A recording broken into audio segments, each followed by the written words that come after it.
What makes a good email? Let's learn the do's and don'ts of communicating online in 5 easy steps. Just as with writing a business or friendly letter, there's an expected procedure in writing an email. This is called etiquette. Let's take a look at some of the basic components.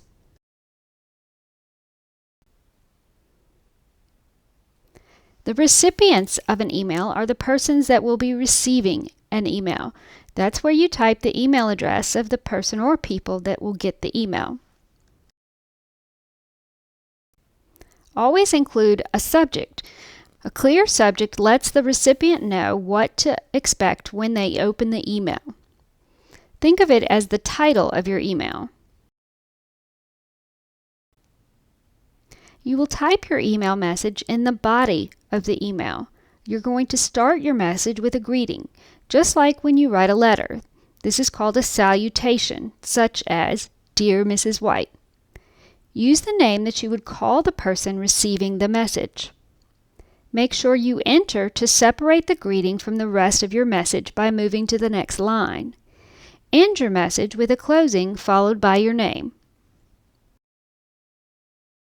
Make sure the emails that you send are meaningful. Reading emails takes up people's time. Don't waste it by sending unnecessary messages. Make sure what you write in an email has a clear purpose. Before sending an email, ask yourself, is it worth an email? Brainstorm some reasons you might email your teacher.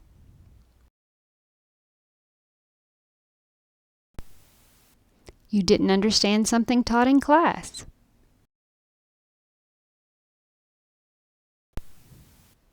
You forgot what you were allowed to bring to the field trip. You were absent and want to know what you missed.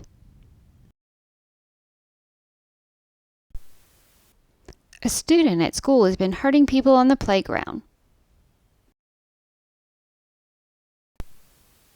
Why might you send an email to a friend or a family member?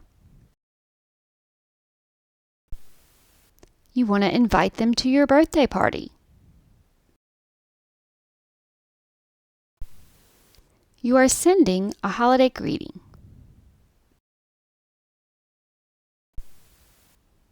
You want to schedule a play date. Always remember to keep your audience in mind when you're writing your email. Think about the person reading your email. How would you address them if you were speaking to them face to face? Maintain a formal tone in your email unless writing a quick email to a friend or family member. Determine if each type of audience is formal or informal. Would a teacher be formal or informal? Sibling, best friend, boss, parent, principal, professor, business? Let's group them together. Teachers, principals, businesses, boss, or professor would all be addressed formally. You can address your sibling or parent, or even your best friend, informally. What's the difference between the two?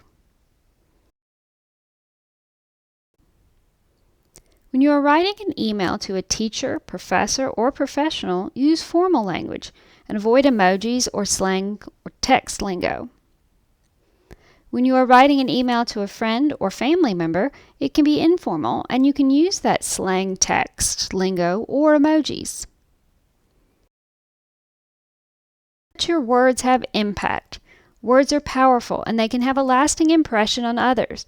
Think about the thoughts and the feelings of the recipient before writing an email. Ask yourself, how might they react to this message?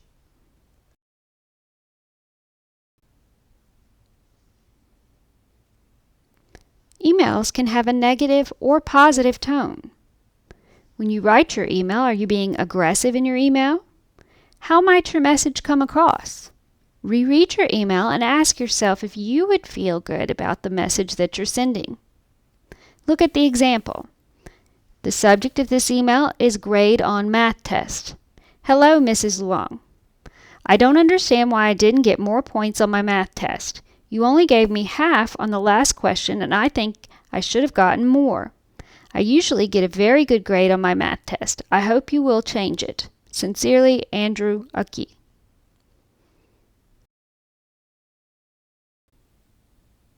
Versus a positive tone, start your email with a positive note and thank the recipient at the end for the time they took to read your email. It will be received in a positive way. Look at the example here. Grade on the math test. Hello, Mrs. Luong. I hope you are having a good day. Thank you for taking the time to grade my math test. I had a question regarding the last question on the test. I received half credit and wanted to see if I could ask you what I could have done to earn full credit. I appreciate you taking the time to read and respond to this email. Sincerely, Andrew Aki. A teacher that receives the second message will be much more positive towards the student.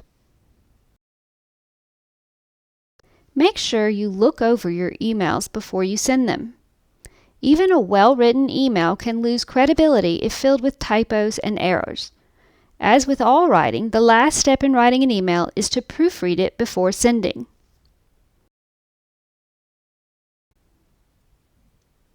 What's wrong with this email from a student to his teacher, Miss Luong? The subject is a field trip. What time are we supposed to be at school tomorrow for our field trip?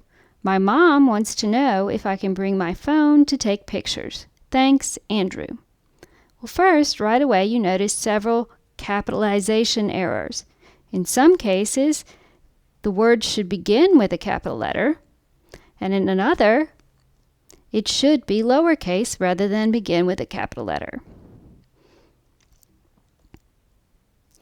There are also several spelling mistakes. Field is misspelled, as is suppose, pictures, and tomorrow.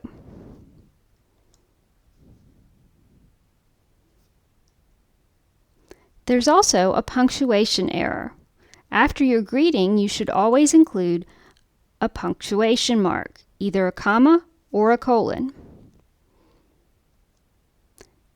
The email should read with the subject of field trip, each word beginning with a capital letter, and then hello, Mrs. Luong with a comma. W should be capitalized for what time are we supposed to be at school tomorrow. Notice supposed ends with a D, and tomorrow is spelled correctly here. My mom also wants to know if I can bring my phone to take pictures. Thanks, Andrew.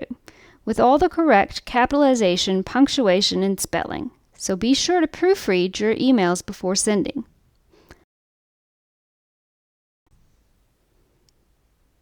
Let's recap. Practice good etiquette when you are sending emails.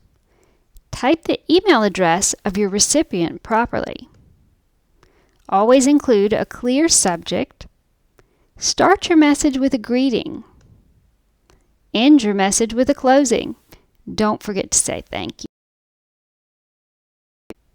Is your email meaningful? Make sure that your email has a clear purpose, as is worth an email and the time it takes the recipient to read it. Make sure you know who your audience is. Think about how you will address the person reading the email. Maintain a formal tone unless writing a quick email to a friend or a family member.